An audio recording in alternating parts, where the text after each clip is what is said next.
welcome everyone to the ScreamCast episode. I don't give a fuck. Whoa! What episode are we on? Hold on. We're going to redo it.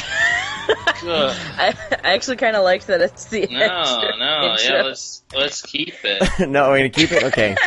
I was hoping my browser would load by the time I said it. Well, That's okay. We're already in. Who cares? Everyone likes it when we fuck up every now and then. Episode 77. That's where we're at. Now and then? There you go. I don't know now and then. Who cares? That's the now and then with like Demi Moore and Rosie O'Donnell? I prefer now and laters because they are tart yet tangy. And they get stuck in the roof of your mouth. You ever had that happen? Yes, and that's the best part. Panic attack. All right. But eventually, if you wait long enough, it'll dissolve. But a little bit, I don't know if I like that. Then again, I wore a retainer when I was younger, so maybe it brings back flashbacks.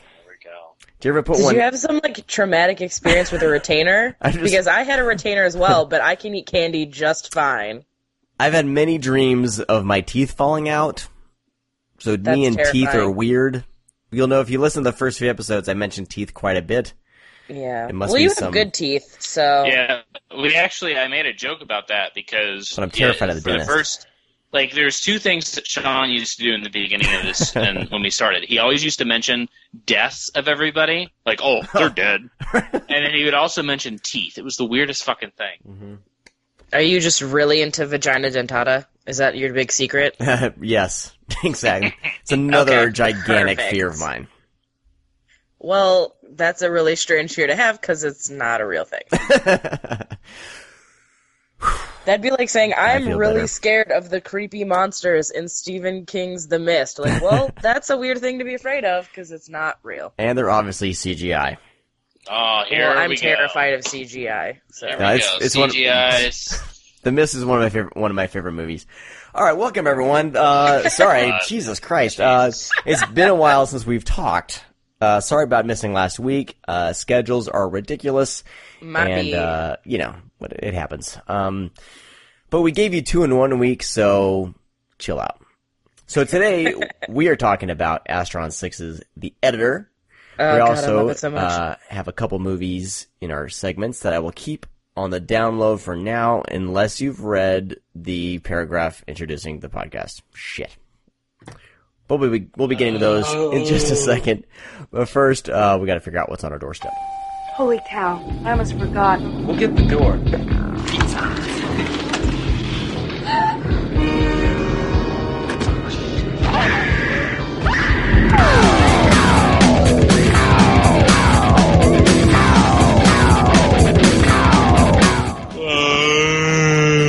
This is the grunting I was talking about. That's not even a grunt. I don't know what yawn. it is. It was a yawn. Is that a yawn? That doesn't even sound like a yawn. That sounds like a moan. That sounds like weird zombie moan.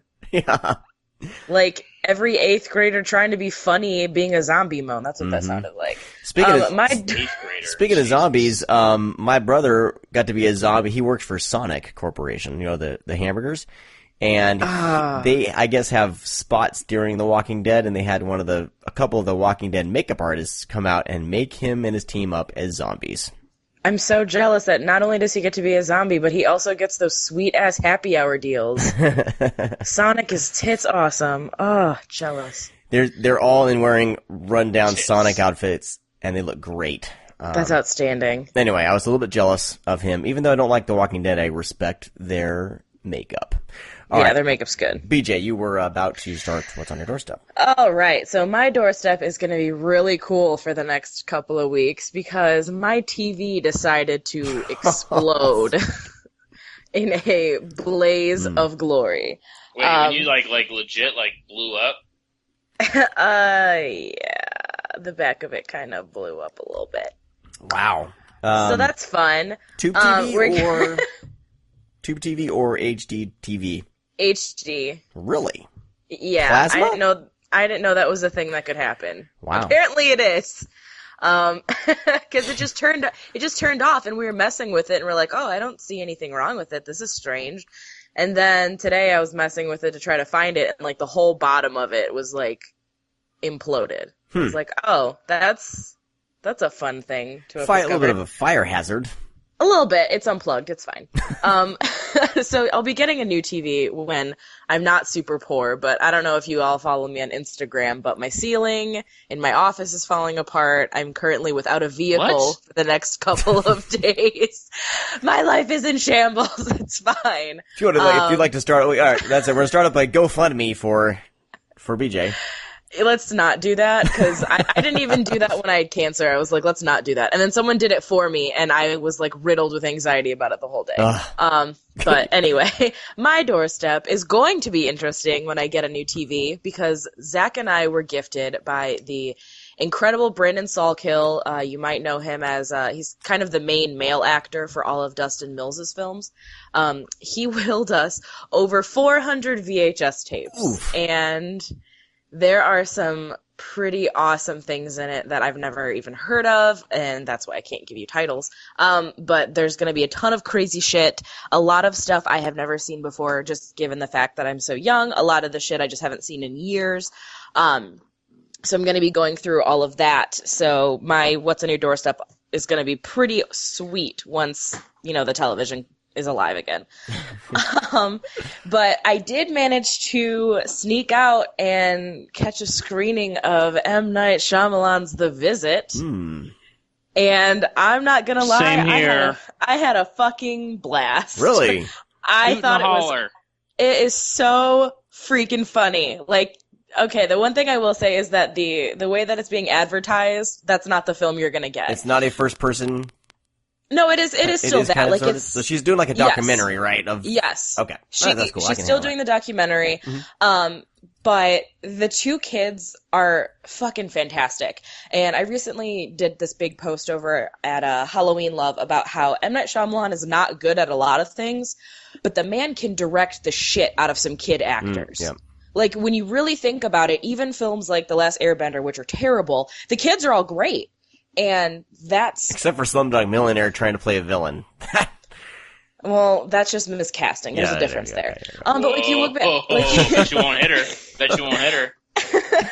But like, you look back at... obviously Haley Joel Osment was nominated for an Oscar in The Sixth Sense. Abigail Breslin's first movie is in Signs, and the scene where, like, Mel Gibson's yelling at her and she's crying, oh my god, it's fantastic. Brilliant.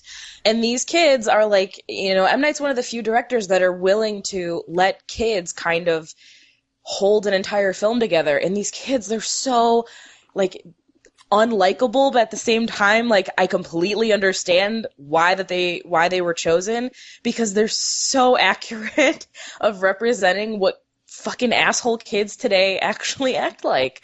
And I loved that. But yeah, it's super funny. There's a lot of really messed up shit that goes on in it.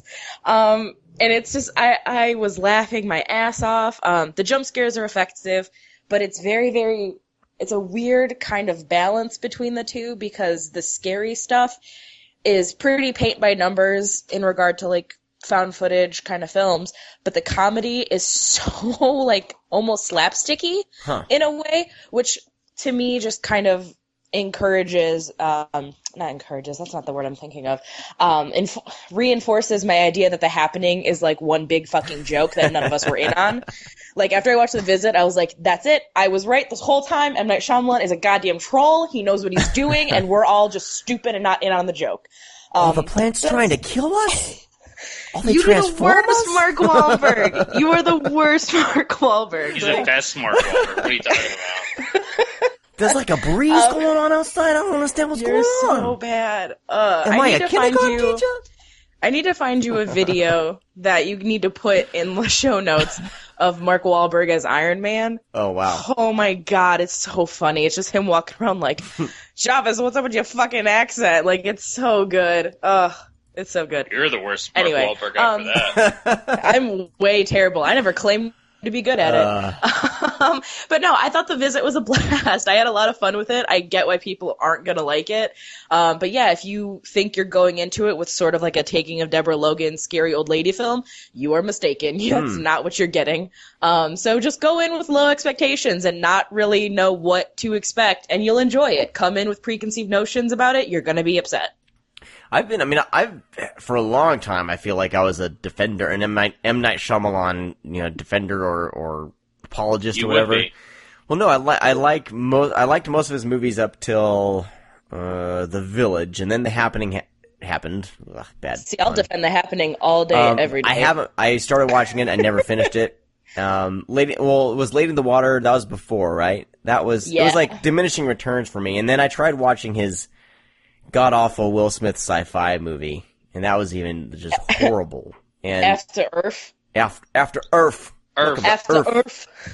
But I mean, but I've always kind of been pulling for him because you know that he's capable of doing great things. Right. But I feel like I don't know if it was just kind of the budgets or him, trying. I think maybe he needed a humbling period. Maybe I don't know. But I've been hearing a lot of great things about The Visit. So I don't know. I had fun with it. Cool, I know some people who fucking hated it. And that's cool. They're entitled to that opinion. But I had fun, and you hating it didn't make me have any less fun. Right. Yeah. And that was what was on my doorstep because I didn't do shit. I'm in a show right now. I have no time for life. Yeah, I didn't hate The Visit at all. I had a lot of fun with it. Willow was like in tears half the time, laughing so hard throughout the film. So it's a fun movie to take. If your kids are into that sort of thing, it's fun to take them because Willow had a blast. Oh, that's cool. What did Willow think of T. Diamond Stylus? She just cracked up every time he was like, every time he was even open his mouth, she would just start to giggle. That kid is so brilliant. I just want to cast him in everything. Like he's so I want to know funny. like if he's improving a lot of those lyrics or if he like studied a script that Em wrote. Because either way, it's pretty amazing. Yeah, because it's not a spoiler or anything, but the little white boy, he raps in it a lot. Yeah. And, like, that's pretty great. And then he's got this, like, trying not to be a misogynist, so instead of saying bitches and hoes or swearing, he just yells out, like, pop singer names.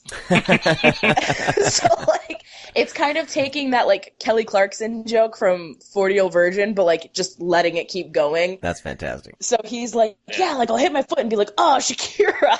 I fucking couldn't stop laughing. Like, I was choking on whatever I was eating, probably Reese's Pieces, let's be real. Of course. I was like, God, that's so stupid and so funny. And I thought it was going to be just, like, a one-time thing. And then it kept fucking happening. And I was like, you know what? You're committing. I like it. I will take this commitment. That's awesome. You know whose name is awesome to replace for swear words is Benedict Cumberbatch. That happens a lot in my house. Buttersnatch, cabbage? No, it's great because you go, Benedict Cumberbatch! See? Replaces goddammit quite nicely. I like to yell like what the French toast from that Orbit's commercial about cleaning up dirty mouths. I'm like, oh, what the French toast? Okay. Anyway, Brad, I interrupted you because I'm hyper. And no, it was fine. No, the one experience that I really did love in The Visit was in the theater. We were sitting there, and towards the end of the film, no spoilers here, of course. There's a sequence that is pretty gross. For most people, they will just go, ew. I literally had someone throw up behind me, like puke everywhere. Like it happened, and Willow was like, ugh. Like that, and she does her ugh when she doesn't like anything, and all I hear is, and I'm like, oh my, I like look over, and the woman's like hovered over, and I just hear like the splashing hitting the floor, and I'm like, oh my God, she threw up because of that scene. How amazing is that? And you wow. It was far. I almost threw up. I won't lie. It happened, and I felt the gag happen, and I was like, oh, okay, no, it's a movie. It's a movie. It's a movie. Yeah, it's wow. It's more or less. I was just laughing when it happened. Willow's going ew, and then someone like two rows behind me's throwing up like on their lap, and I'm like, holy shit, this is fucking great. But other than that, I mean, I had a lot of fun with the movie. It's really funny. It has some, it has some generally like creepy moments. It has, some funny moments that are trying to be creepy, but just end up being kind of funny. The only thing, my only beef with the movie, I don't know if M. Night's name was attached to it, I don't know if I would have figured it out as quickly, or if he's just really bad at doing his twist now. Because it wasn't fun for me, because about 30 minutes into the movie, I'm like, oh shit, this is what's happening. It's just way too obvious. And yeah, I had the same issue. I was like, okay, like if that's it, then that's kind of cool. It would be cool for the reveal if they do reveal it. But then I was like, I couldn't. Good thing that the kids were so great, because that movie could have been really boring. Because you're waiting an hour for this to happen, to understand like what's going on. And there needed to be way more Catherine Hahn in that, because she is brilliant, and I need her in more things. Yeah, she was so fun and so cute, and I was like, man, they were resorting her to a Skype thing. But that is one thing that I really enjoyed, is that their integration of technology was just enough where I'm like, okay, yeah, this is a modern piece without it being unfriended. Yeah. So I enjoyed it. Overall, I think if anybody enjoys found footage movies, I think that you'll thoroughly enjoy it. If you enjoy M. Night movies, like a lot of M. Night movies, then I think you will enjoy it. I think people that hate found footage and hate M. Night Shyamalan are the people that are really tearing this one apart. Because I'll be honest, like I really like found footage movies, but I gave up on M. Night Shyamalan after Signs, because I fucking couldn't take Signs. I thought that was boring. Yeah, I thought it was boring. It was just really silly. I know that I'm in the minority on that one for sure, but I just can't do it. But he did win me over a little bit after I rewatched Lady in the Water. But I think if I was like 12, that would have been my favorite movie of all time, because it's very much a fairy tale story for children. But everything else, like The Village, and I love Sixth Sense and Unbreakable, and I like Stuart Little, so Stuart Little's really funny. Well, and that's the other thing that I was thinking about when I was watching The Visit, is that I would consider The Visit very much like a transitionary horror film, something that is used to bridge the gap between, like Paranorman and something a little bit more intense. Like, that's a really good balance, like how Gremlins is a good balance between kind of those two worlds. And the more I think about it, pretty much all of his films are that way. And I know that when he first started, everyone was calling him like, oh, he's the new Spielberg or whatever. And I think in that regard, the one thing about Spielberg that he does kind of capture is that he's really good at making these films that are meant kind of for that transitionary audience. Like, Signs, it's a little stupid for adults, but, I saw Signs and I was, I don't know, maybe out of elementary school. I would have been like 10 or 11. It scared the fucking hell out of me. Like, I was horrified of that movie. My little cousin watched it with me, and she was, I think, 7 or 8 at the time. She still has nightmares about that film. So as much as people want to hate on him, I don't think, obviously, he can capture, whereas like Spielberg, his films, were great for kids, but also great for adults. I don't think Shyamalan has been able to figure out that balance. But as far as making films that are pretty good for kids, he's done that very well. So I can't really take that away from him. I think he's a misunderstood filmmaker, because he's not making films for us. He's making films for Willow, Yeah. Yeah, I can see that. I can dig it. But so that was my doorstep. What's on yours? All right. Well, I got around to watching Mill Creek's release of Space Invaders. I haven't seen this. I thought for some reason I thought this was Strange Invaders.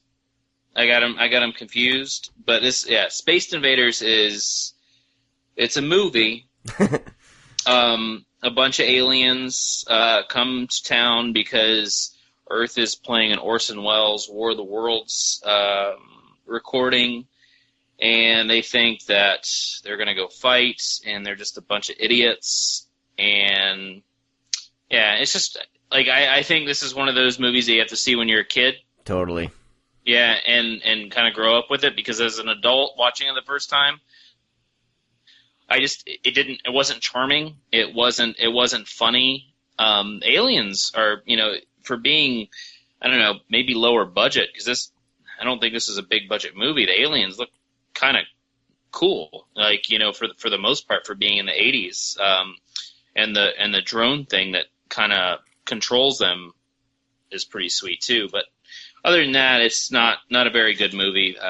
And also, I don't understand what the fucking Mill Creek's doing with Blu-rays, putting these because it's just really, it looks like a tape is what it looks like. It looks like a VHS tape, the transfer. Oh, really? Very sloppy. Yeah, it's very, very, very, very sloppy. Someone's HD master that they just got. That's that's a DVD master. DVD master? They basically put some master to Blu-ray. Yeah, but I got it. It was super cheap, so I got this to watch with my kids. I saw this thing. Most of the good thing about them. Yeah, I saw this in the theater opening weekend. But I remember, this was one of those films where I noticed that trailers were still must have been edited before the movie was done, because all the jokes that were in the trailer and certain things that happened, did not make it to the movie itself. And I remember coming out of the theater going, well, what about this part? And it was in the trailer and it was funny, and so that the trailer is way different than the flick itself. Yeah. I kind of wish that would make a comeback, because it's surprising. I always like that surprising. Yeah, the idea of trailers showing things that may not necessarily be in the film, because a lot of the special features that are on DVDs or whatever, and the deleted scenes are great and funny, but a lot of the times, especially with comedy films or horror films, you get the good jokes and the good scares in the trailer, and then that leaves nothing for the film. Right. But if you were to show these, funny jokes or good scares that, didn't necessarily make it, that are in the deleted scenes, I mean, you're going to still draw people into the theater, and then they're still going to be satisfied with the final product because it wasn't spoiled for them. Yeah. Yeah, I mean, I like it and I don't like it. It just depends. I'm with Sean, because you're waiting for it to happen. But when it doesn't happen, it's kind of a surprise, because every now and again, I'll watch a trailer, and hour and 30 minutes in the movie, I'm like, oh man, I remember that scene. That's gonna happen at the end, and then you kind of get the place. You can. It's almost like you can place the events that are going to happen in the movie by watching the trailer. Yeah. And it kind of ruins it. That's the reason why I try to stay away from them so much as possible. But yeah, one thing that I wish that would make a comeback, and one thing I did like about the film, and I don't know how many people pay attention to this, but in the 80s, there were a lot of films that had these songs done for the movie itself. Yes. And it was they didn't have to be by a known band. It was sometimes the director and some of the cast members getting together and doing a specific song. And it happens in this because I was looking it up, and originally this movie was titled Martians. Well, they actually have a song at the end called Martians, and they're singing about the film. And that happens, not very often, but it happens often enough to stick in your mind. And I always thought that was kind of a fun aspect to films. Yeah, Monster Squad does that. Yeah, I remember Monster Squad does it. Yeah. Taking so a does tape Fright recorder. Night. I remember taping the Monster Squad song off the end credits with that little tape recorder. Yeah, the Fright Night end credit song is on my running mix for the gym. Nice. So, but I wish they would sometimes bring that back. Anyways, if you're a fan of the film, it's out. It's cheap. Enjoy it. If you haven't seen it, I can't really recommend it. Would you recommend? I mean, it's out on DVD still, right? Or still a DVD, or is this the first kind of widescreen transfer of it? Which that could be the case, actually. I'm not 100% sure. I mean, it's cheap enough that it doesn't really matter if you buy a DVD or Blu-ray. Second, I spent a little bit more time on than usual. But Severin released Turkey Shoot, which is also known as Escape 2000. Yes. Which is probably one of my favorite apocalyptic fucking craziness movies that Brian... I have not seen this, so I'm really excited to hear about it. It's on my pile. Turkey Shoot it stars Steve Railsback, who is amazing in everything he does, and Olivia Hussey, who really didn't do a lot of films after this. I mean, she was in Black Christmas and stuff like that, but she didn't pop up as I thought she would because she's just a beautiful woman. But yeah, and she's a good actress too. But anyways, this is set in the future. A bunch of people are basically set into this compound for being deviants. You can be a deviant for any kind of sort of reason. It's the future, and then you have it's like a behavioral thing, methods that they go after you with. So this movie's known as Escape 2000. It's known as, I was trying to think of the other titles that it's known as. It's like Thatcher's, like Camp, I think was another one. But yeah, Severin did a Blu-ray of this. It was originally, I think, Anchor Bay that did a DVD, and that's long out of print. So it was kind of fun to see this back. They have, the Osplay Station special features on here. They have a featurette with some of the actors that are still alive. They have a Brian Trenchard Smith interview, which is great. They have the Not Quite Hollywood stuff pulled all over, and they put it on the. Did they put the actual whole documentary on there? Or just no, it's just longer. It's just longer interviews. And stuff. Okay, that'd be amazing if they just threw that Not Quite Hollywood on here. But anyway, Blood Camp Thatcher is what it was called. Anyways, but yeah, it's a really fun movie. It's really gory. It's got some, if you're a fan of like movies like No Escape, which I always bring up, it's very much like a toned down version of that, of course. But it's just really bloody and gritty and dirty. And Brian Trenchard Smith can take $100 basically and make $1 million movie. That's the type of person he is. If you're not familiar with any of his work, I mean, people have always know who he is after you say a few titles because he, did Night of the Demons 2. He did BMX Bandits. He did The Go Kids, which is also known as Frog Dreaming for all the kids that love the, Monster Squad and stuff like that. He did a movie kind of like that. But yeah, Day of the Panther. He did a few of the Leprechaun movies. But anyways, he's a hell of a filmmaker, and Tarantino loves him as well. Of course, the getting ready montage and From Dusk Till Dawn is directly pulled from Night of the Demons 2 when they're prepping to fight the demons and shit, which is always fun. But definitely a something worth to pick up. I think it's $17.99 on Amazon right now. But a hell of a transfer. It's uncut this time, which is kind of a thing that people have been wanting just because it does get really gory. There is a machine gun scene where someone gets blown the fuck up. And it is amazing. And I am definitely tracking this down. Yeah, it is so brutal when it happens. Like, it's one of those things that wherever you would be, whether you're with an audience, like at your house or in a theater, when that scene happens, that's the eruption scene when everybody just starts screaming and clapping because it is fucking amazing. Which looks so good in HD. But anyways, Steve Rail's back, Olivia Hussey, great movie. Glad to see it out. They actually just did a remake of this that is so underseen. I don't know, the reason why it was shoved under the rug, but they remade Turkey Shoot. It has John Hewitt directed it, who is the director of Acolytes and Night of Revenge, and a movie called Red Ball. I don't know if you're familiar with that, but it has Dominic Purcell in it, and it's more or less geared. It's not the greatest movie, but it looks like a straight-to-video type. Well, it was, but it's more or less reality TV oriented rather than just people. Like Turkey Shoot is. I've always known Escape 2000. So I'm starting to stumble over saying Turkey Shoot.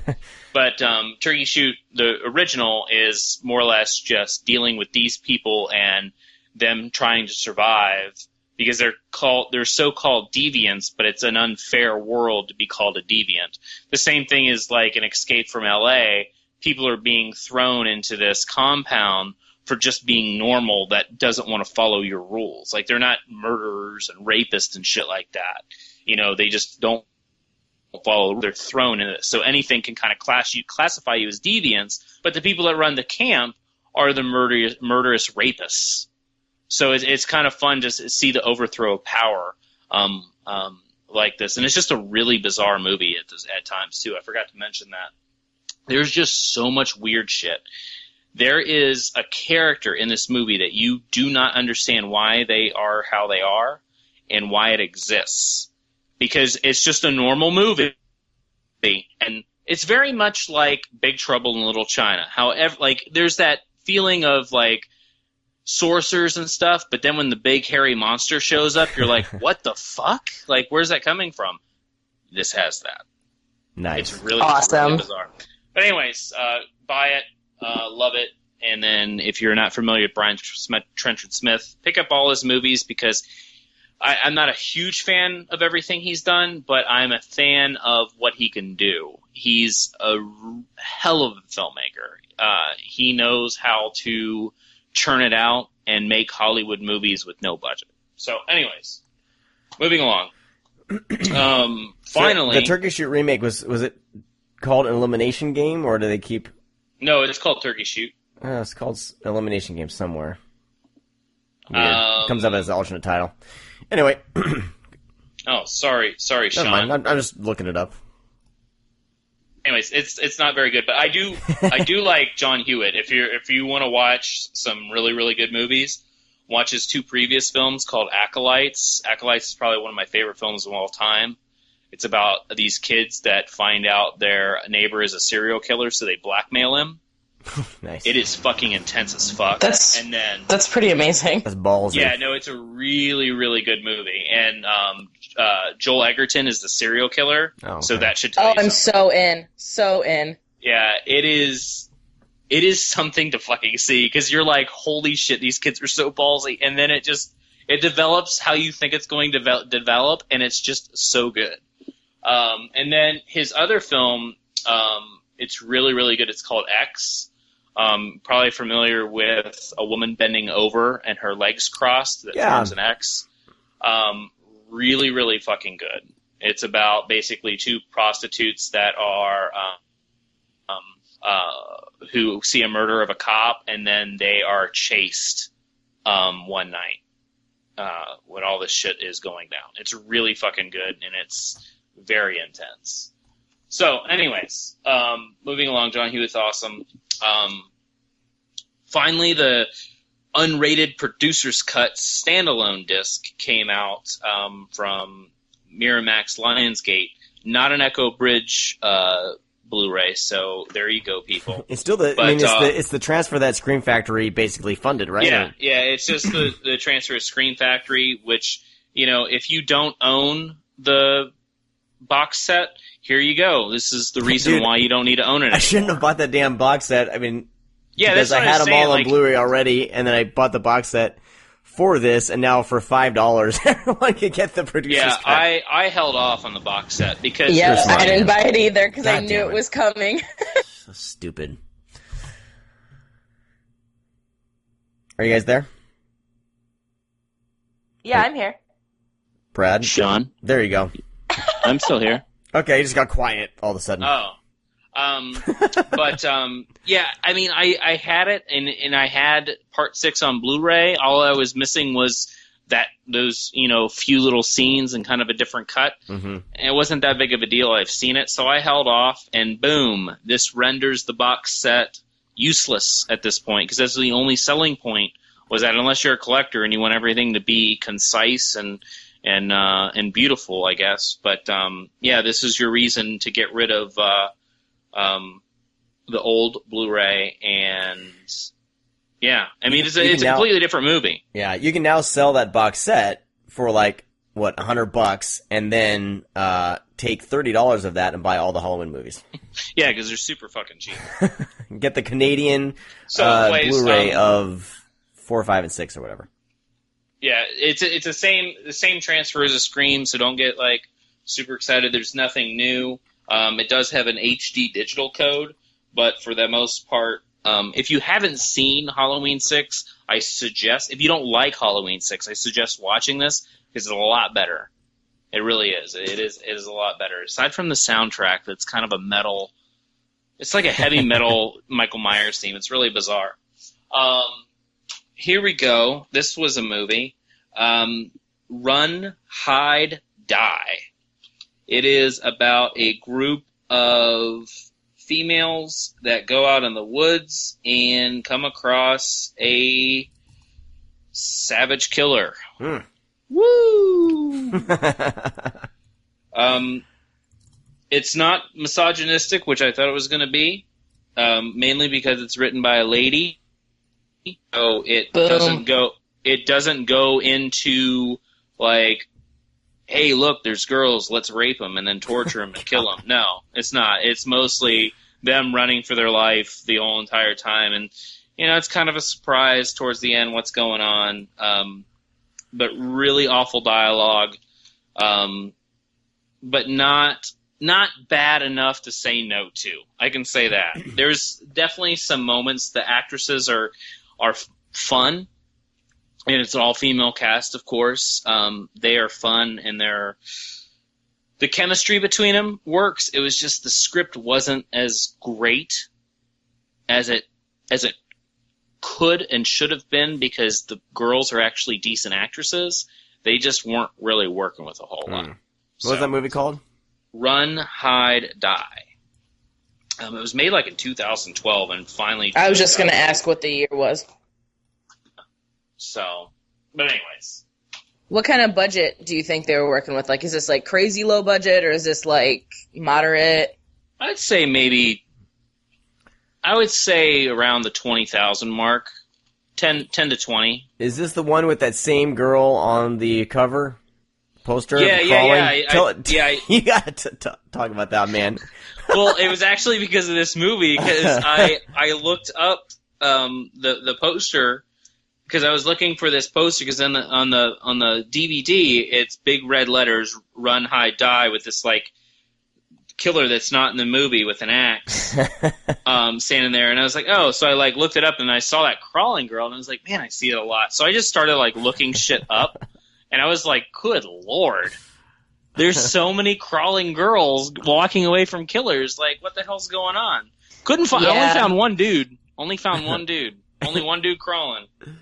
I think it goes to the Redbox Netflix like algorithm on like what people are going to click on. Right. And I guess that's an image that for a hot minute everybody was watching films that looked like that. So then anybody who made a film that wasn't like backed by some big studio ended up with that cover. With the same girl, right? Wasn't there 4 or 5 with the same exact girl? There's that one, and then there's the I always know it as the girl that's in the Baseline Killer ad, where it's like the girl with like big eyes and there's a man's hand over her mouth. That's the other like frequently used horror film. Well, it was like cover art. I think it's Absentia.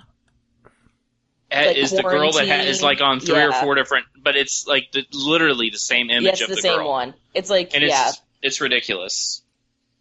So, speaking of misogynistic films, oh boy, I have one here. Here we go. It's this is the one by Mondo Macabra that had a few DVDs released recently. This one is a little bit different because it was so underseen and really, really, really hard to find. And when you did find it, it's called The Wife Killer. It's just a really tough movie to find. Wait, a movie called The Wife Killer is misogynist? You don't fucking say. Well, it's... Yeah. So anyways, even if you do find it, it was kind of hard to find it uncut, and this is what this is. So they put this together the best they could because most of the elements have been destroyed, so they pieced a couple things together. Some of the scenes are in like different languages, some have different subtitles, just because to try to get the complete movie in its entirety, they had to do some crazy shit. So finally they got it together, released it on DVD. It's a really brutal giallo film. If you're into this sort of thing, maybe, but if you're not, it's kind of tough to watch because it is very rapey, and, you know, the killer makes all the women do really, really nasty things. So, I don't know. I can't really recommend it just because it is a little, it's not like a true giallo where it's a beautiful, like, versatile, like, you know, colors and themes and music. It's more or less, oh, it's a guy killing women with gloves. It's pretty much why it's probably classified as a giallo. I don't really consider it. The black gloves make it a giallo film. It doesn't really take any of those elements, per se, of your traditional giallo film to make it one. So it's funny because they also put in quotation marks on the back. So I think Mondo Macabro is also like, maybe? So, anyways, and last one, kind of important. I might go on a tangent again. But I watched All American High Revisited. All American High originally was a documentary that was made in 1984, released in 86 at Cannes, won a bunch of awards that year at film festivals, and then never heard of again. So a couple years ago, they pulled the film out of the vault, went to the actors or the people that were in the documentary, and found out what they were up to like 30 years later. And it's a beautiful, beautiful, amazing documentary. It's so fucking good. The first hour is the old documentary, and then the last 30 minutes is catching up with these people that they interviewed. But it's mostly focuses on a foreign exchange student that is at the school and her experience, you know, with America, because she's from Finland, dealing just like, you know, with parties, social issues, friends, family, being away from her parents. And then it goes into kind of maybe focuses on some of the popular kids and parties and everything like that. Just a really charming, like, documentary, just seeing kids being kids back in the day. And whether you grew up in the 70s, 80s, or early 90s, it's that friendship and that, you know, camaraderie is there. And my tangent is I got a little depressed watching it, mainly because there's a lot of sequences with parties and friends. And it made me think, because you're watching these kids and they're drinking beer, they're playing quarters, they're all sitting on a couch with one another talking, they're around the pool area, you know, and there's a few people in the pool, and then there's cups in the pool, and they're all just social mingling, like being social mingling with one another in a big, you know, circle standing around. I'm like, man, these kids today will never fucking have this because we're glued to our fucking phones. Like, I don't necessarily agree with that. Yeah, no, that's like, really? Dude, yeah. I mean, okay, hold on. I have my sync running. Your sync. So... Hold on, what was that? I was on my phone. What were we saying? Yeah, exactly. Yeah, sometimes when you guys are talking and I know you're going to talk for a long time, I, like, clean my house while I'm podcasting. Behind the scenes. I have to keep moving or I, like, get freaked out. Anyway, I graduated high school in 2008, and granted, that was, you know, a while ago, and things have changed so dramatically. But because of, you know, how young I am, that also means that my family members are a lot younger than, like, you know, Zach is 34, and his siblings are all older than he is, so he has to, like, watch his nephews, whereas, like, I have family members that are in high school right now. And yeah, do they tweet constantly and Instagram everything all the time? Yeah. But they're also still having giant bonfires and, you know, throwing these crazy house parties with all of their friends. They just happen to also be documenting it at the same time, because the idea that we're all just, like, glued to our phones and never looking up is kind of a misconception. Yeah, we're glued to our phones, but we've also gotten so much better at multitasking that I can sit and like live tweet an event while I'm doing something, while enjoying it, while having a memorable experience. But, you know, to somebody who's just looking at my Twitter feed, all they're seeing is like, wow, she must not even be paying attention. She's glued to her phone. It's like, no, I tweeted this, put my phone down, paid attention. I can tweet something else without ever breaking eye contact with the television or with the people that I'm talking to. I've seen people tweet as I was talking to them holding eye contact. Exactly. I do it all the fucking time. I was like, what the hell? He's like a freaking Twitter ninja. Right. Like, I do it all the time. But like, and that's the thing. Like, you're super talented, but that's not how everybody is, though. Correct. But I will say this, you know, I graduated high school when cell phones were a staple for everybody. And we all had Facebook and we all had MySpace and we all had, you know, texting and whatever. But I still know that, like, kids today still have, like, no phone talks. Like, we're having a sleepover. This is serious business. No paper trail. No one put their phones away. And that's great. But, like, what I'm saying is that, for example, there's been 2 occasions of the past week that I've been out and about with my family. One was last night because I leave for Fantastic Fest next week. So I was like, let's have, like, this, like, awesome, big extravaganza family dinner. So we went out. We're sitting there, and across the table was this guy and this girl, and they're probably like in their 20s, and they were like talking, and then he just is done with his food. He pushes his plate to the side while she continues to eat, and then he sits. They're in a booth, and he does that one where he puts his one arm on the table and then the other arm like on the back of the booth and puts his back up against the wall, and is on his phone for literally 15 minutes while she just eats. That just means he's an asshole. He's just a dick. I realize that. But then, the other day when we were out, the same thing happened, but it was a family. The fucking kid had his headphones on. Yeah. And he had was eating his food. He was just like eating it really slow. Had his head down, watching something, playing whatever. The daughter had her phone out. The husband had his phone, and the woman was just eating there, just staring at him. I don't know if she has a problem with that. They might be perfectly happy. But the thing is that it feels to me and looks like to me that there's never going to be that unless your family implements it like we do. And I said something on Twitter with some other people, like a no phone zone. But it's fine. Yeah, they might go out. The kids might go out to parties. Families will still have fun. They'll talk to one another. I understand that will happen. But it won't happen. Let's see how I should say this. It's just you might miss something. You're going to miss something because of it. It's obviously going to change, and it's going to be different. But the same way that there are the isolated kids that didn't go to the parties, those are going to be the same kids that sit and fucking text the whole time and do nothing.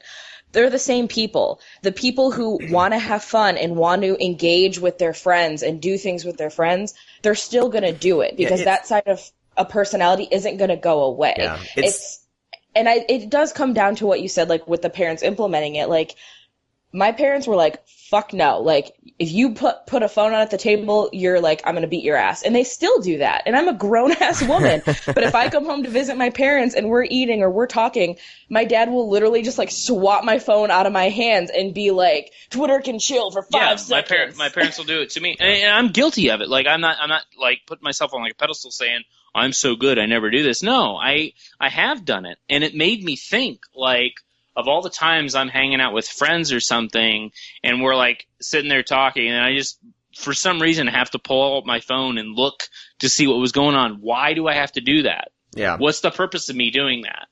Like, why? Like, when you're with friends, and, you know, I'm not going to say any names, but I was hanging out with some friends not too long ago, and we're sitting there having lunch, and Janice wasn't with me, and just me and them two. And they both pull out their phones like at the same time and start looking through Instagram when I'm talking. And it's like, are you listening? Maybe you're just that boring. No, shut up. So like you can multitask great, but it doesn't feel like it to me. Well, there's it does feel kind of shitty. I don't do that when I'm talking. It's rude, and therefore I'm going to make a point to stop it. Because of that, and we got off the subject of All American High and how great it is, but it just made me sad because yeah, you're right. The kids will still mingle. They'll still have big parties. That's fine. But meeting like, they might never meet their best friend because they're not forced to talk to a stranger. You talk to the same people day in and day out.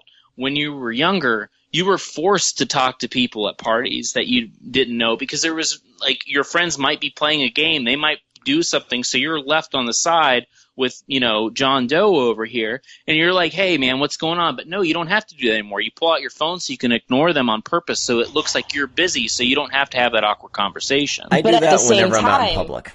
But at the same time, that is also slowly shifting into...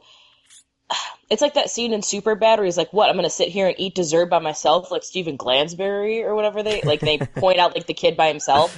Well, being the kid on their phone at a party is now becoming like, what are you doing, loser? Why are you on your phone? Like, come hang out with us. Like, I hope that's the case. Yeah, that's becoming a thing now. I am very involved with, like, the theater groups around the Cleveland area, and we'll all go out to eat or we'll all go out to do whatever. And if somebody's like, if we don't know them, because, like, you get cast in shows all the time with these big groups of people that you don't know from, like, wide ranges of ages from, like, all over, the area that I never would have met. But, like, people make it a point to call them out if they're sitting on their phone. They'll be like, hey, I don't know you. Get off your phone. And, like, that's something that I'm seeing more and more, especially with younger and younger people. So I think, as much as cell phones are cool and, trendy and whatever, it's even the young kids who are, quote unquote, like, addicted to it are even noticing, like, it's not cool to be on your phone all the fucking time. That's cool. I hope there is a change, and that's great. I hope that does happen because it sounds so odd, but this documentary made me think about myself and about how I kind of want to, do, because it's become such a norm that I don't think it's rude. But then on the outside, like, I start really thinking about it, and it is. When you're with friends, you're with friends. Like, think about it being in the 80s and 90s and early 2000s even. Because, I graduated in 2003, but cell phones weren't as prominent and useful and so intricate and, like, were smartphones, really. They were just, Yeah, just a little flip phone. Yeah, it was a flip phone. Like, my first phone was Nokia, and the only thing it did was call and play Snake. I couldn't really, like, look at it. There was not even fucking texting. It was just call. Oh, I had an iPhone, and it was, like, the first iPhone. Yeah, I'm a baby. I know. Yeah, you're but I'm just saying, like, so yeah, I had the high school experience with the iPhone, and yeah, but also it's a lot different from then. Right, it is a lot different from them, but at the same time, it's also very, very similar in the same sense that the way that, like, my parents had their high school experience is very different, but at the same time, it's also still very much the same.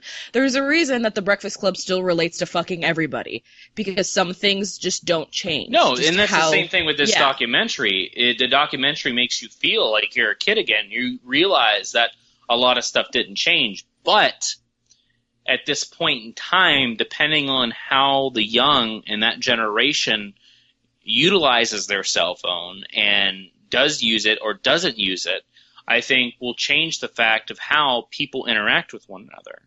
Like, it's fun. I'm not condoning, like, social media or anything because I love it. If it wasn't for social media, guess what? Us three wouldn't be talking right now because we wouldn't know each other. Truth.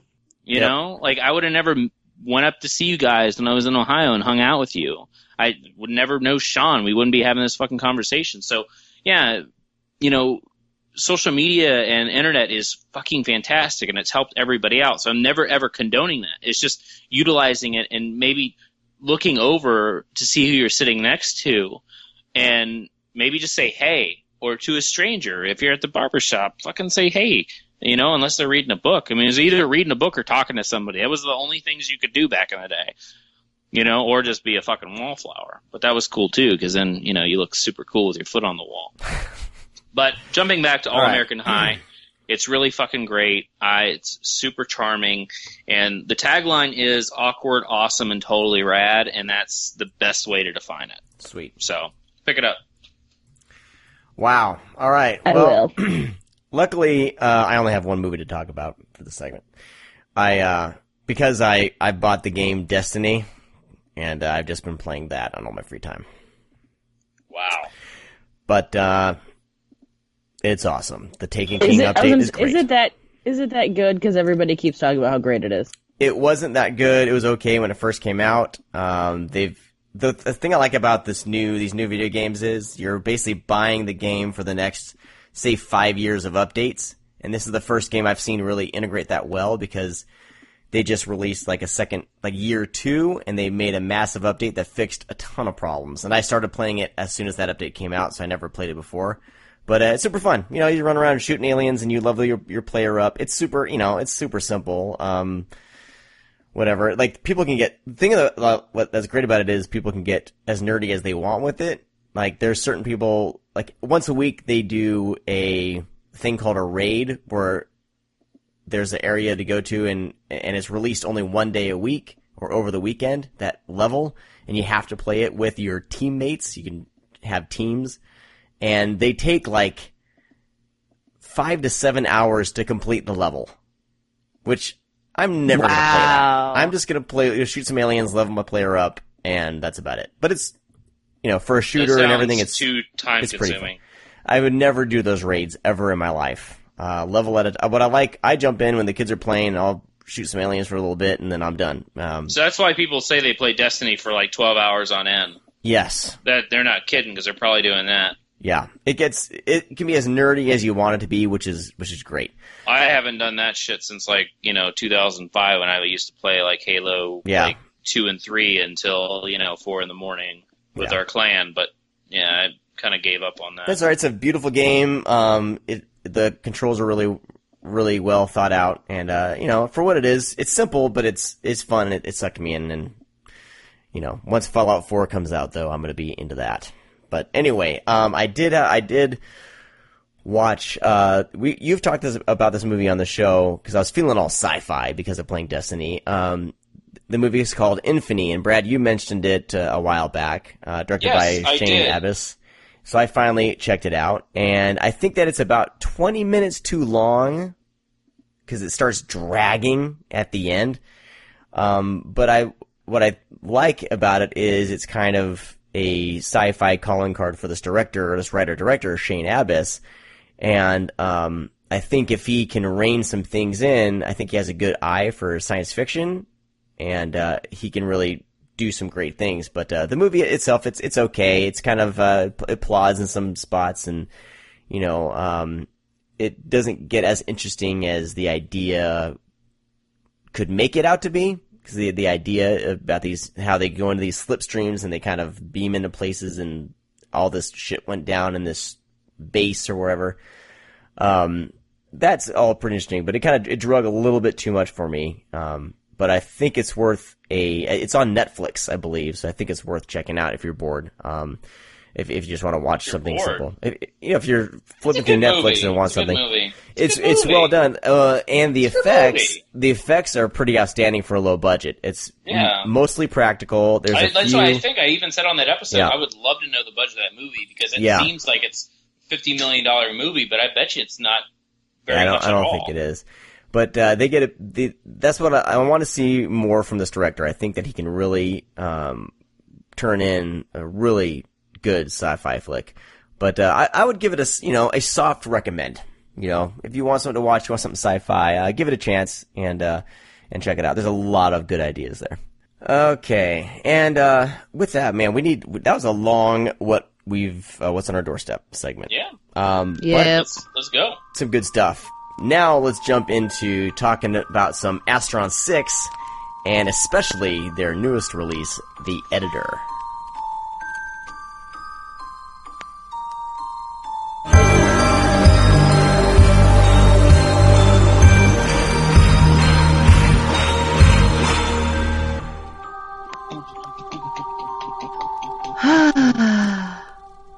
I love them.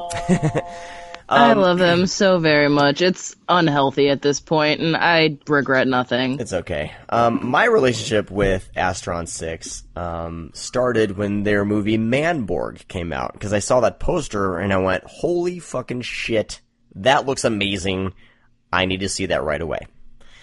And the DVD came out, and I watched it, and I was a little underwhelmed by it because I don't think I'd seen enough cheesy 80s sci-fi flicks recently before watching this. So I was kind of let down with it. I didn't really like it at all. And, you're the worst. So I judged. What? So I wrongly judged Astron-6 based off of just Manborg, and then I found out that they have a bunch of shorts. Brad, you and I have tons of conversations about Astron-6, and I just got the movie Father's Day, and I haven't had a chance to watch it yet, but I'm super stoked to watch it. Did you get the limited edition? No. Ooh, you're gonna regret it after you hear the soundtrack. Well, it's a 2-disc combo pack. Well, the limited edition. Yeah, that one was super expensive, and I opted for this, which was kind of expensive. You're gonna sell it. You're going to sell it because you're going to want the soundtrack, because the soundtrack is to die for. I'm telling you, I want incredible. The editor soundtrack. And I tweeted at them, and we'll see what happens. Because that deserves to be on the soundtrack. Since you mentioned that, I'll say my story of Astron-6. Yep. When I very first heard of Astron-6, I was it was actually a Fantastic Fest when Manborg was playing. So when I saw the trailer for Manborg, I had no idea who Astron-6 was at this time. So this is like 2011, 2012, I guess, when it played. So I saw the trailer, and I'm like, okay, that looks like something I would dig. It looks like something like from the 80s, blah, blah, blah, whatever. But when I watched it, I actually didn't care for it all that much. And I blame that mostly because I watched... They had that horribly slow murder with an insufficient weapon. They played both shorts before this. I've seen that one, actually. Manborg's only 59 minutes or something. So they played both of those shorts, and I was so pissed off at those shorts. Like, I really wanted to just fucking leave. And my buddy was like, no, don't go. And I'm like, no, I'm really like... If I have to see another fucking Star Wars parody, I'm going to fucking kill myself. So it left a bad taste in my mouth, and it was a midnight movie, and it's already like an hour in. They're interviewing the people from the short film, and I'm like, oh my God, can we just fucking watch Manborg? So I'm already in a bad mood. And after it plays, I'm like, okay, whatever. So then the next day, I have some downtime, and my buddy, I said something like Manborg was a little underwhelming for me, but I do want to give it another shot. My buddy was like, hey, watch Laser Ghost 2 Return to Laser Cove. So I pulled it up on YouTube, and I watched it, and I'm like, oh my God, like, did I miss something? I really did. And so later on, I bought their DVD, got all their shorts. I revisited Manborg, loved it, loved BioCop. Huge fan of Father's Day. Father's Day was in my top 10 of 2012 or 13 or whenever I saw it. And I was always championing them. I supported them through and through for their Kickstarters, even their Indiegogo, or not Kickstarters, but their Indiegogos. They had an Indiegogo for Fireman, for Christ's sakes. And I tweeted every 5 seconds. I'm sure I got on people's nerves because I wanted Fireman to happen. And then, of course, it didn't happen, so the money went to the editor, and now we have that. So that was kind of my history with Astron-6, but ever since I watched Laser Ghost Return to Laser Cove, that's when I got hooked. So, anyways. My connection to Astron-6 is entirely different. Entirely sexual. A little, kind of, but no. So it was I think 2011, and I was at Cinema Wasteland, and there was this poster on the floor with, this hot brunette woman with her showing up the underboob, and dude in the eye patch, pointing a gun to the sky, and I was like, holy shit. I don't know what this is. I don't care what this is, but I need it in my life.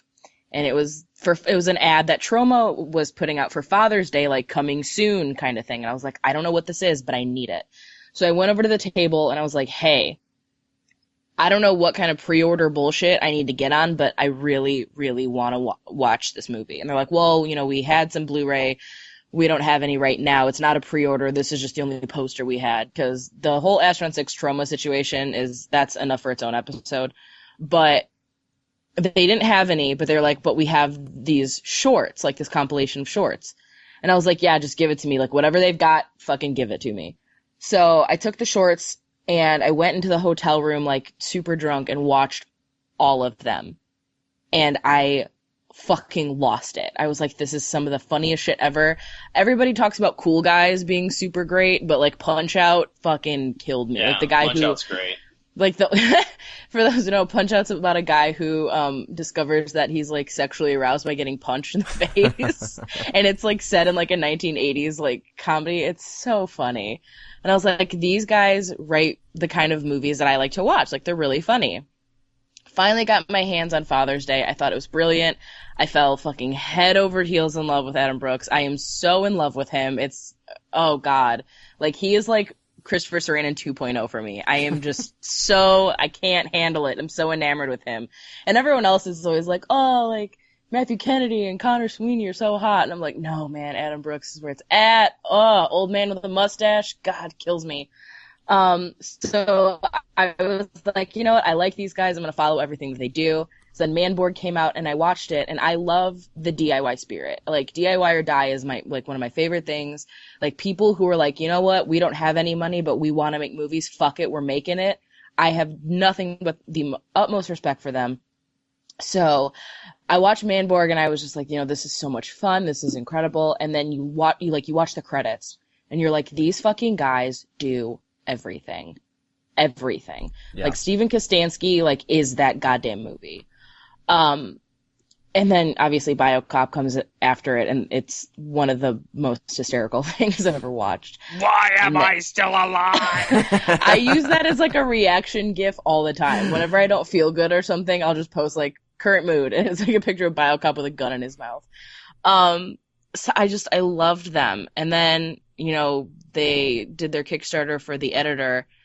And just the images that I saw alone, I was like, I will give them any amount of money that they want. And I donated. I don't know how much I donated, but I donated to them. And, oh, God, it's so fucking brilliant. Like, they are such underrated masterminds. And as much as I want to say, like, give them all the money in the world so they can make whatever they want, at the same time, I'm like, don't. Because they make better shit with $5,000 than some people do with $1 million. You okay, Brad? No, I'm just, why am I still alive? But no, yeah, it's for a little bit of history, if people don't know anything too much or don't know enough or don't know at all. Astron-6. Astron-6 is a comedy team of 5 guys, and originally started as they were 2 different groups in competition. Matt and Connor had Great Point Films that worked with an Adam Brooks, and then there was Jeremy Gillespie and Steve Kostanski that were on another team, and they would do like short film competitions. And eventually, they realized that they would be a lot better if they just all joined forces, because each one has a unique power. We'll just say that it's like they're superheroes. Almost. They are. They're like the fucking Planeteers. And their forces combined makes Astron-6 Captain Planet. Is, because they have such depth in different things. Steve's the makeup guy, Jeremy's the music guy, Adam is kind of the lead actor, Connor and Matt are kind of a really good just writing team. But Connor's a lot of fun too. Like all 3, like mostly just the 3 of them act, Adam, Connor, and Matt, and the other guys are behind the scenes, but they just work the blend, and they work just so well together that it just makes you think that they are actually making throwback movies without winking at the camera, but they're making really hardcore throwback. Yeah. Like, to the point of where it's almost a wink. But they're doing things that are not very, like, thing is, it's like, oh, we have a Nightmare on Elm Street reference. We have a, Friday the 13th. Look at me. I like horror films. I put this in my movie. They're doing shit that you would never even fathom.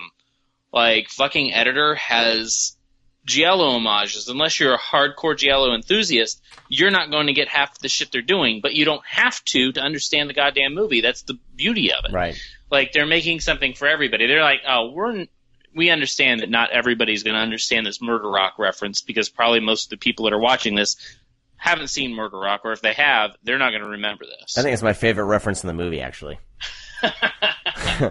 So, but anyways, it's just such a great blend of talent that, and watching them from their shorts to doing something as powerful as, the editor from the time that when they started with like off their short disc, I'll pick probably like Cool Guys or Punch Out.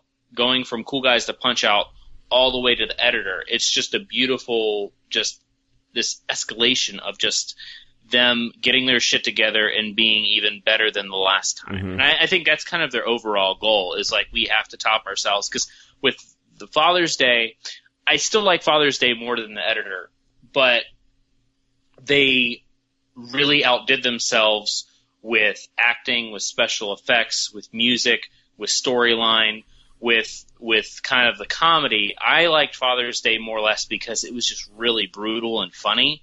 The editor was kind of like, they were almost trying to make a serious film at times. Oh, yeah. And that's what I really liked about it. Like, it dropped comedy for like 15 minutes sometimes. Yeah. Where it wasn't being funny, or they weren't trying to catch a laugh. They were just legitimately making like a decent movie, and I really enjoyed that aspect of it. Well, that's what's great about the editor is, and we talked about this last time with horror comedies and everything with Student Bodies, like, the editor becomes an entry into the Giallo genre. I mean, yeah, there's the winks, is comedy there, but no more comedy than you would find in rewatching an old Giallo from the 80s. You know what I mean? Absolutely. They reference it so well that it fits, and they're not winking at the camera, waving their arms around, just saying, look at the joke I just made. It was, I don't know, the moments are so, like, they work so well, and it's so integrated into the script and into the story. And that's the thing too, like, with the editor, I was totally wrapped up in the story, like, what's going on, like, who it's a mystery. Like, I was generally interested in finding out the answer to the mystery about who the killer was and everything. And I don't know, and it's shot so well. The music is on point. It's just, they really went out of their way to make it stand on its own as a film, with some comedic leanings, but it's they didn't have to try that hard, but they did. And that's, I think, really what elevated this, and really made me want to give Astron-6 even more of an enthusiastic revisit, and finally get Father's Day and get to their shorts and stuff like that. It kind of jump-started my interest in them, because I've known about them for a while, but I haven't been super stoked about them. I've just known that they exist. But the editor really, just because showing the growth, really showed that these guys, they're interested in genre films, and I also, the way the attention to detail they put into all their posters too, the poster art, because I love poster art and painted poster art, and the poster for the editor is fantastic. It's gorgeous. No, not reels, the girl draped across the table. Not just because there's a half naked woman draped across the table. But you get the Giallo feel. On their website, they actually have another one that looks even more like an Italian Giallo. That one's awesome. Yeah, there's the two gloves. There's a couple of them, and they're all unfucking believably gorgeous. Yeah, I mean, even the Manborg poster is beautiful. And the Father's Day artwork is great. There's just all those little things that they're making sure are fucking awesome, like they do, down to the little minute detail. And even, Brad, with what you're saying about all the references in the editor, I'm not going to get them all, but I got some of the obvious ones. I got the Murder Rock one, which is that's the little exercise routine, right? Yeah. Yeah, amazing. But I definitely I still think their homage to the wooden fingers is the homage to the wooden dildo and the Sisters of Ursula, which I think is hilarious. Yeah. black belly of the tarantula. There's a reference of that. I mean, it's just on and on and on.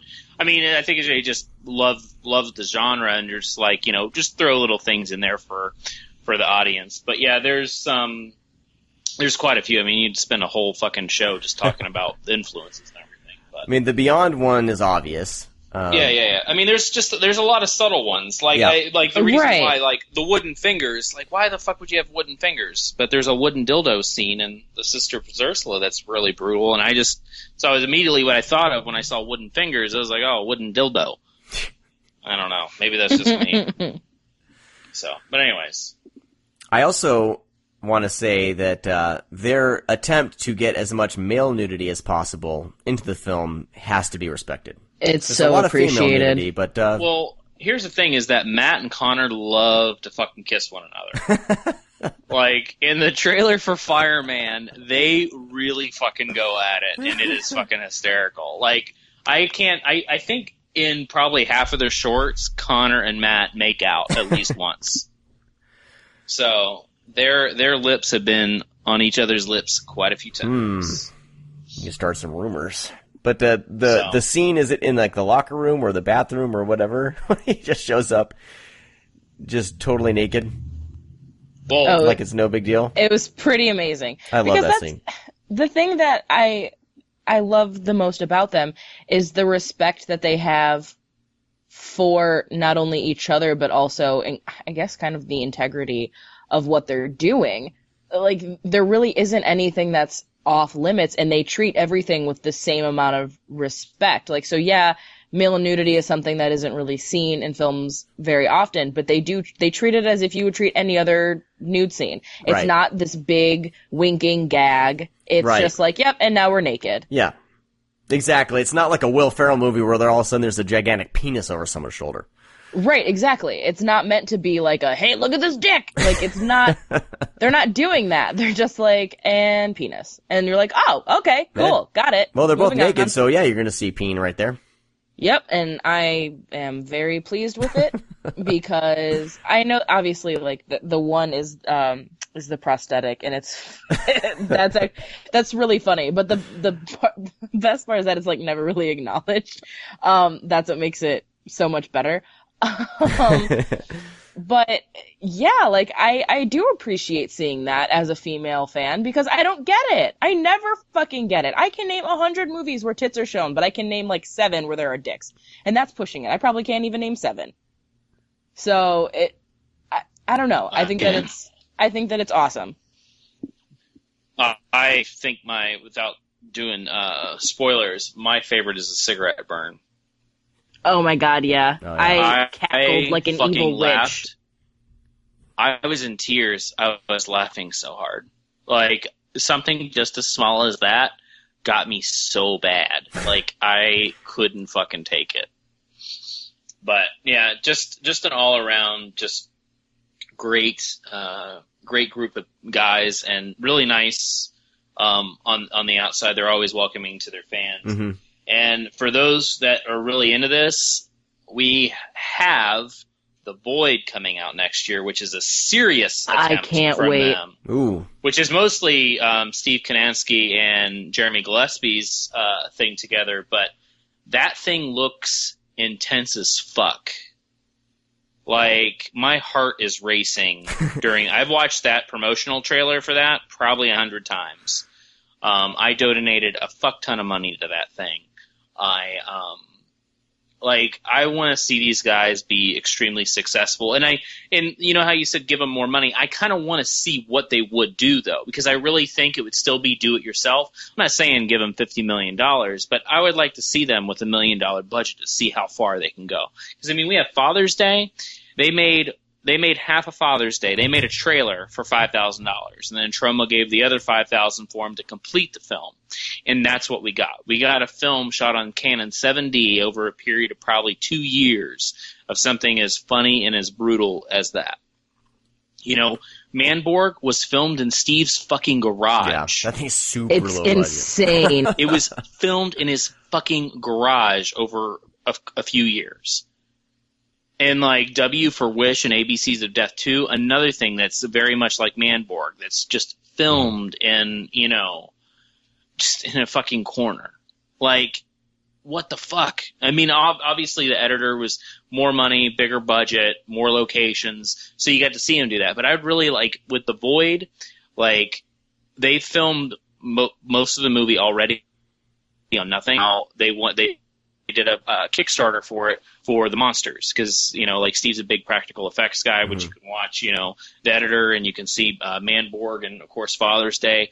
All the special effects look rad, and he's a Hollywood guy. Steve does Hollywood makeup. He's done stuff for Resident Evil films. He did, like, you know, the stuff for Nurse 3D. He's worked a lot into big budget films, and seeing him going to do something like The Void and Jeremy have the music behind it, I don't know how involved the other guys are with it. I'm sure they'll show up. But goddamn, 2016, we're gonna go fucking hell, and we're not gonna want to come back. That's all I'm saying. Nice. That's like my most anticipated movie of all time right now. That's all I want to see. Super excited about it. Anyways, so the big thing I wanted to mention too about this was, like, I already mentioned how I love the score, and I believe they sourced about 10% of it. Did they source some Goblin music or some music from Claudio Simonetti? Or did? No. But they said 90. They told me on Twitter 90% of it is original. Yeah. Jeremy Gillespie did most of the soundtrack, but there's a few songs in there, like they have Carpenter Brut. He has a song in there that's playing during the Murder Rock Rock sequence. I think they have some Claudio Simonetti stuff. But yeah, most of the stuff is from Jeremy himself. Awesome. Well, the other thing. Go ahead. I would say, like, the other thing, though, that is so on point in, I guess, all of their filmography, but especially in the editor, is also their art design, which I think goes kind of hand in hand with music. Like, you can have the best score in the world, but if your shit doesn't look appropriate, then, like, having that specific style of music also isn't going to work. So you combine this incredible soundtrack that feels very much, you know, of the era that they're trying to emulate, but then you also get, like, your set design and your costumes and all of that, and it's perfect. And the cinematography, like, too, man, is just so and good. I know the colors they use. I know Adam Brooks he's a painter and he's an artist, so I think, you can go to like, his website. He has some awesome paintings. Oh yeah, his shit's amazing. So I think you have kind of that eye working with the film, and it just gives it, like, this whole, like, it breathes this whole new life into it, because it's just so, like, you really can't see anything wrong with it. Like, you look around and nothing about that film looks like it's out of place. It looks exactly the way it should. Yeah. Well, that's the same thing with, like, Matt, and because Matt is you know, one of the DPs, you know, for them, because him and Adam work together. But, you know, even with Matt, his background with film and communications is very, very high. You know, I think he just graduated his master's or something not too long ago. I think he was talking about. So yeah, just a really, really fucking smart and talented group of guys. And I think the one thing, it'll take them a little bit longer to get recognized because of the comedy, but I hope that people just don't say, oh, they're comedians, so they quickly disregard it. Yeah. Because that's how I am with movies. Like, when there's a comedy, it's a comedy. I don't look at it as a film. It's, you know, like fucking Anchorman. I don't think there's any beauty to Anchorman, whether it's shots, editing, or anything. I just think it's just a bunch of fucking people improvising. So it's easy to discredit that. Which I shouldn't, because now I'm being hypocritical, being that, you know, with something like this, you need to really focus on the movie as a whole. Yeah. Because even though it's funny and kind of silly sometimes, don't discredit it, because the guys are really fucking talented. They know what they're doing. Well, they treat like I said, they treat the genre that they're spoofing with respect, you know, as a, they're not making fun of it, they're they're laughing with it. Yeah. You know, because you got to think at the time that these movies were made, the filmmakers aren't, you know, throwing crazy shit in there and laughing and giggling, being like, ha, ha, ha, look at this. No, they're really fucking serious. And you don't have kind of that when they do poke fun at something, it's something like cigarette burns. Yeah. You know, to the point where it's like, hey, let's do this sequence. I think this would be funny. And I thoroughly enjoy it. So yeah, pick up all their shit and do like an Astron-6 like marathon with like their shorts in between, like Cool Guys, Punch Out, HIZ, Laser Ghosts, Inferno of the Dead is fucking hysterical, where basically these fucking zombies follow them around. And then if you're really into this shit, go to graypointfilms.com and watch Connor and Adam and Matt's shorts before they met Jeremy Gillespie and Steve Costanzi, because they have this one called Adam the Cowboy that is, I think BJ would love because he plays a gay cowboy. It's cute that you think that I haven't seen this. My fangirl obsession knows no bounds. That's awesome. I need to mention a couple more things about this film. Tristan Risk basically opens the film. Yes, she does. And it is incredible. I mean, I want her to open up every one of the films I watch. Whoa. You want? Well, I thought that came out a little bit long. That came out a little bit more than I intended for it to come out. But she's great. Listen to our Slumber Party Massacre episode. She's on it. Yeah, she's awesome, and she's so awesome. She recorded with us twice because Sean fucked up the first time. No, dude, the file got corrupted, man. You fucked up. No, I didn't. You fucked up the computer. Anyway, but I guess what I don't know if it was an interview or what, but I guess they were set to record to film her for that segment, and then they found out that she also did fire breathing or whatever, so they incorporated that into the act, kind of a spur of the moment. But she's great. Her scenes are really good in it, and we need to see her in more films for sure.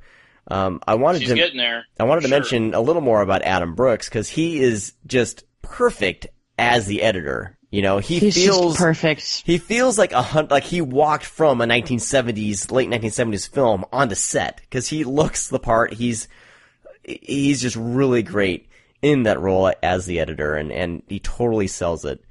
And then let's see, you can tell that they have a great respect for that genre of film because he really does just emulate everything about that kind of era. They honestly, they all did. And like you've seen them kind of change their images for, whatever scene that they're in. And I love that they all allow themselves to fully commit and transform into whatever they're doing. Yeah. It never feels like Adam Brooks as blah blah blah or Connor Sweeney as blah blah blah. Like they feel very much really, really just dedicated to these characters, regardless if it's the editor or Manborg or whatever, or if it's just some short film that they made. They're all never half-assing it. Yeah. Yep. The Blu-ray is released by Scream Factory. We didn't even mention that. Yeah. Jesus. And it has some pretty good extras on there. The audio commentary, which I started but have not finished, is hysterical. It is one of the best audio commentaries so far that I've heard in a long time.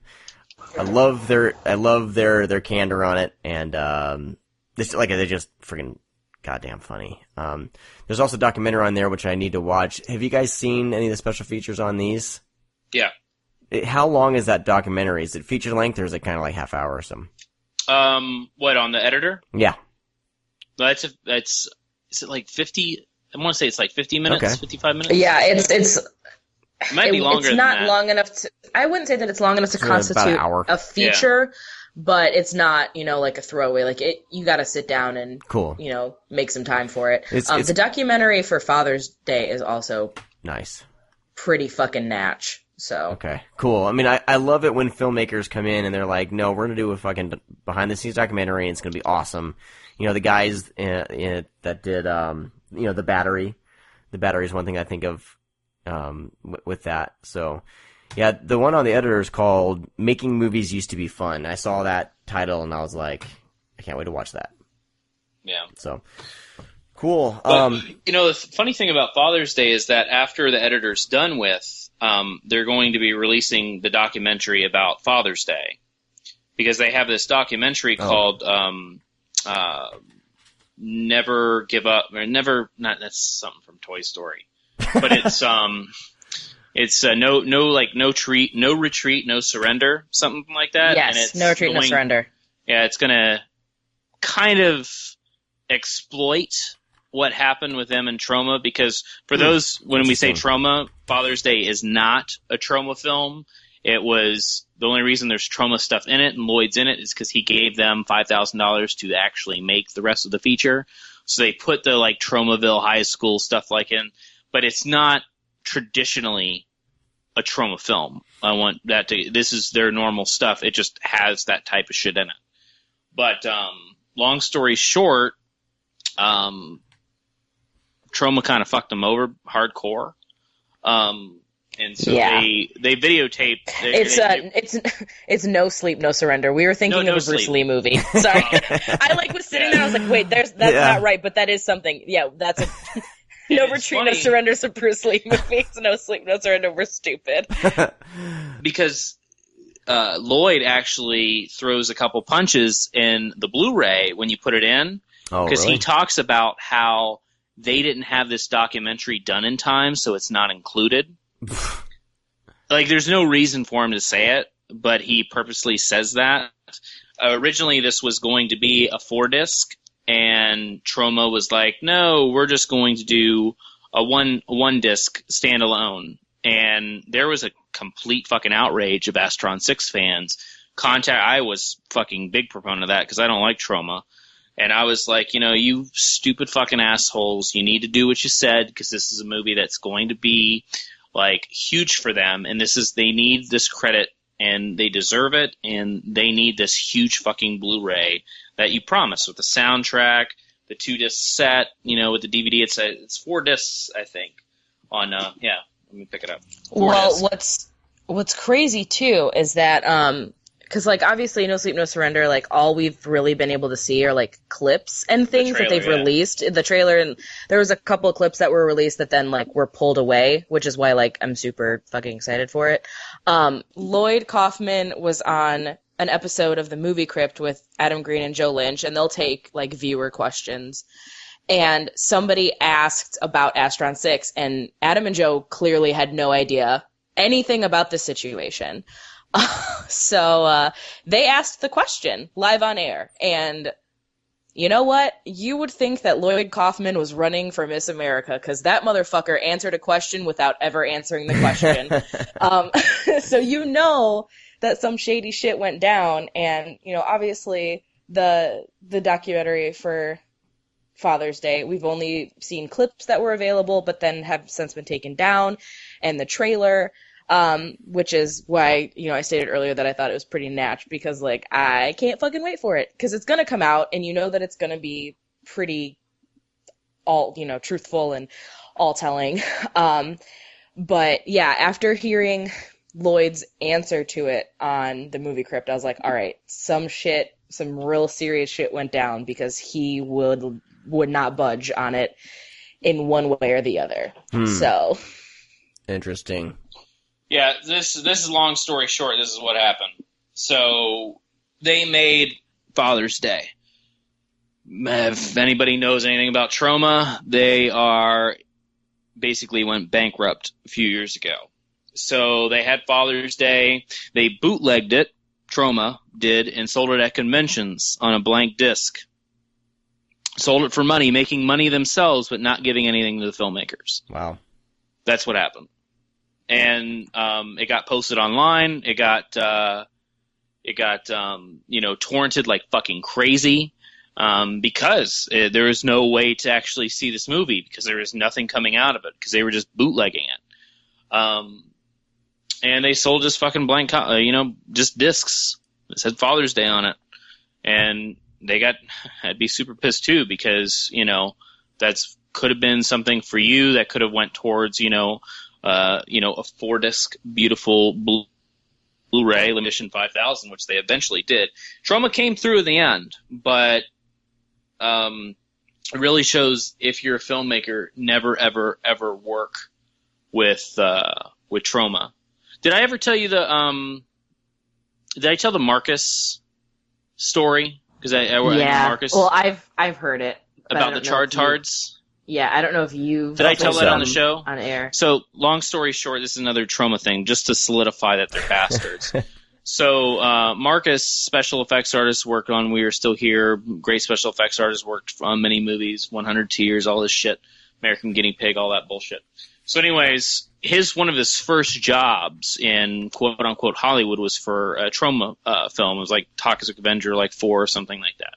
So you had to make, they blew up these retards or something. That's what they call them, and not using that as a derogatory term. This retards, they blew them up, and it's called charred tards. And they had us, just bits of matter and stuff like that. So Marcus did this job, and he, emailed the guy that was supposed to get paid. He's like, hey, I did the, charred tards for you, pay me. And he's like, oh, so-and-so, blah, blah, blah, blah, blah. Bullshit. Marcus never saw any money. So a couple years later, he met Lloyd, and he was like, hey, just to let you know, I actually did this for your movie, and I never got paid. And he's like, oh, who were you dealing with? And he told him the name. He's like, oh, yeah, we fired him. And he's like, well, I still never got paid. And he's like, oh, yeah, we do that all the time. And Marcus was like, what? And he's like, yeah, we don't pay people half the time for their work. And he just, said it like it was just normal. Wow. So, yeah. I was an unpaid extra once. I was supposed to get $100, and I was an extra in a film, and I never got paid. Whoa, what? Pompeii? That was years ago. Pompeii's too new. Oh. I was in a club scene. I was dancing my ass off. Whoa. Didn't get paid nothing. You look like you'd be the glow stick raver, dude. They probably didn't pay me, so they're like, who the hell is that long haired guy with the tight jeans on, and the tight t-shirt? So that was, the big old sideburns. I bet you look sexy. I think I did. I bet you look like shit. Whoa. Thank you for bringing me back. I'm kidding. Hey, we all need that humbling, to be humbled every now and then. So cool. I mean, I'm so glad that I saw the editor. It really, it was I knew that it was good. It was getting a lot of praise, but I was kind of thinking that I would be set up for disappointment. And, I'm really glad that I saw it. I mean, I woke up early in the morning just to watch it, and it made my whole day better, because I was just thinking about the movie the rest of the day and laughing about it. And, yeah, I would definitely, highly recommend it. So everyone should grab this. It's pretty great. Sure. Well, we had 2 other sections to get to, but we are running out of time. So I'm thinking what we should do. We went on a few rants today, and we, slathered all over Astron-6. So I'm not even sorry about it. Hey, it's okay. I'm totally happy with everything we've talked about. So I think what we should do is just the 2 segments we were going to do, we'll push them off until next week. So we will have those segments then. And also next week, be prepared. We will be doing, my voice is cracked like a teenager. We will be doing another chance for you to win some Coffee Shop of Horrors coffee. And I have a Blu-ray. Do you? Okay, awesome. This is going to be a big package, people. A big package, just like, what's his name in the editor? The blonde guy. 6 Connor Sweeney. 6 packages of coffee to give away, plus a fucking Blu-ray. So we're gonna think of something really fun and creative for all of you to submit, because we love hearing from you. Submit. And this should be fun. So keep that on your radar. And let's see. Oh shit! A lot more big stuff going on. We are gonna start. We're expanding the ScreamCast family. Yes, we're gonna expand the site. We got a handful of staff writers, and our first one. You're hearing this on Tuesday. Our first one posted on Monday about the Beyond by Josh Obershaw. You might want to know the staff members. You might want to know how to read, too. I know. But that's a problem we've established Josh from Obershaw. long ago. Well, his last name is actually very easy to say. I just all of a sudden got too self-conscious about pronouncing it wrong and fucked up. It came out your mouth wrong. But Brad, you actually rounded up our staff writer, so I'm going to turn this over to you, and I'm pretty excited about it. Yeah, well, it was just that we we have the podcast, and our site does fairly well just with the podcast. But I've always been really, really big on articles. Yeah. I love, that are actually well written and well rounded, and whether a retrospective, a perspective, whatever it may be. I'm just always a fan of it, and I've always kind of wanted to do that for our site. So I reached out to a few people, and we have roughly about 4 or 5 people that will be doing this for us. Personally, we're not going to do it because this show takes up most of our time. So we're actually going to be posting stuff almost to the point, not right now, but to the point almost daily. Yeah, that's the hope, yeah. Yeah, with articles and different things. So yeah, thanks to the people that said yes, and we're expanding the family and making this better and badder. And hopefully people dig it, because, we can only do so much on an hour and a half, 2 hours on a show every week. So this will give us more time to put, and also other people's perspective, because, just because what we say isn't what goes. We could be saying everything wrong. Yeah, I know I do. I think it's going to offer a new perspective to the site as a whole, and then I think even our conversations, because they're going to be in our collective brains as we're talking about things and everything. So I'm excited. I'll throw stuff up every now and then, little news things and everything. And the news stuff is, for me, I don't give a shit. It's copy and paste bullshit. Reviews, there's so many review sites out there. Yeah, we're not doing reviews. That I was just like, These are dead. I've tried writing a few reviews on my own, and Brad's posted 1 or 2 on the site, and I don't know. They're not my thing, and I like doing the podcast, but I'm not a writer, necessarily, and reviews for me just aren't my thing. But Brad brought this up about articles, and I think that 1 or 2 articles a day is enough for the site, because I want these to be kind of big chunks of somebody's, I want these to be well thought out, not just bullshit little reviews and blog, blurbs about stuff or, clickbait stuff. I don't want any of that stuff on the site. So I think this is the best fit, I think, for what we're trying to do, because we're all about just bringing up insightful conversation, insightful, smart, somewhat dumb conversations about flicks, right? That's it. I hope we have something funny. Yeah, I'm into it. And I'll be serious. So, every now and then, if I get inspired, I might post something. Brad, I'm sure will post some stuff, and BJ, I'm sure if she wants to, she's totally welcome to write stuff for the site as well. If I ever have time to, right? Because she's already, doing a bunch of other shit. So, but I think this is great. I'm really excited about it, and as we start getting more submissions from our staff writers, we'll let you guys, you'll start meeting them via the site and through Twitter and stuff like that.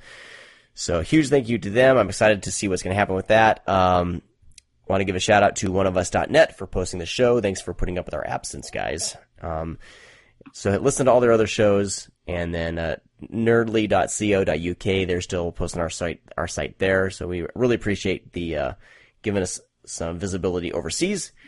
And, of course, all our sponsors, coffeeshopofhorrors.com, Grindhouse, what's his, Grindhouse Video? Yeah, grindhousevideo.com, and, oh my god. Sorry. Gosh. He doesn't know how to read, Brad. I don't have anything up right now, that's the problem. I have nothing in front of my face right now, I'm just trying to remember. Hold on one second. One thing we didn't do, to interrupt you brutally, is we talked about it through text messages ourselves, but we never mentioned on the show about the guy who got fired for listening to our show. Oh, shit. Holy shit, stop the presses. Stop the... We got somebody fired. Yeah, we did. He emailed us, right? Holy fuck. Hold on, we're going to derail the show. Emailed. We got time. I'm going to read this. Note deposit. No, who gives a shit? We're doing this right now, as we're going. Here we go. Chris Richardson. Chris, first of all, thank you so much for listening to the show. You're going to read this? Oh god. I'm reading this. We're going to read this, and then we will call it a day. All right. Chris writes, "Hello all. I had an office-based job, and one of the things that made the boring days more bearable was that I would always listen to your podcast at my desk while at lunch. I would download the files from your website as it made it easier for me to pick up where I left off the next day. One day I was pulled into a meeting and presented with pages of results that had been picked up from the virus checker on my PC. Highlighted were all the ScreamCast podcasts. I was asked to explain what they were, as I would rename the files with whatever films you guys were discussing. My first thought, it may have been something to do with the names. Necromantic, Slumber Party Massacre, Scary Afros and Scary Guns. That's what did it. Etc. I figured that it might sound like I was planning a homicidal attack on the corpse of a cheerleader while dressed as a sweet sweetback. So I explained that these were podcasts discussing horror movies. The meeting ended and I thought that was it. A few weeks later, I was invited for another meeting. This time, it was to discuss the fact that I had threatened the work network by having MP3 files on my computer. I explained an MP3 is just a file format and that it would be very improbable that this could cause a security risk. Again, I thought that was the end of it. Cue the final meeting where I was told that MP3 files breach copyright infringement and that they were pushing for gross misconduct. I thought about fighting my corner, but decided I couldn't work for a company that would treat me in such a way.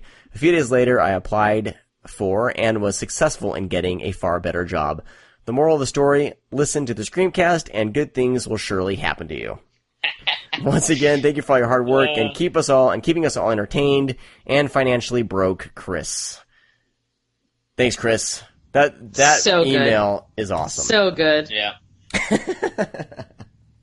So funny. Man, at first I was like, was he when he first said he was on Twitter, so he was bad. like, yeah, you guys got me fired, and I was like, well, you got to email us a story, but my first thought was like maybe, me and Brad were talking about something very inappropriate, and he maybe it was coming out of speakers, on his computer and some. Yeah. It's probably dicks. We talk about dicks a lot. Totally. Dicks and everything. Dicks and tits and dicks and tits. Yep.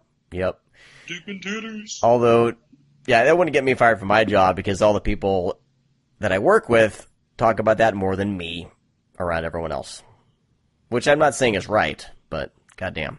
Yeah, it is. Anyway, so drop if you guys have stories about Screamcast, drop us a line. Read me at thescreamcast.com is the email, or you can use the contact form on our website or on Twitter, scream_cast.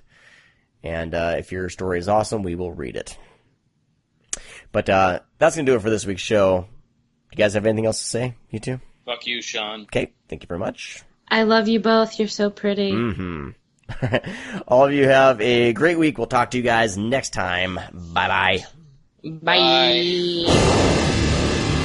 Oh, don't tell me you're leaving. The party's just begun.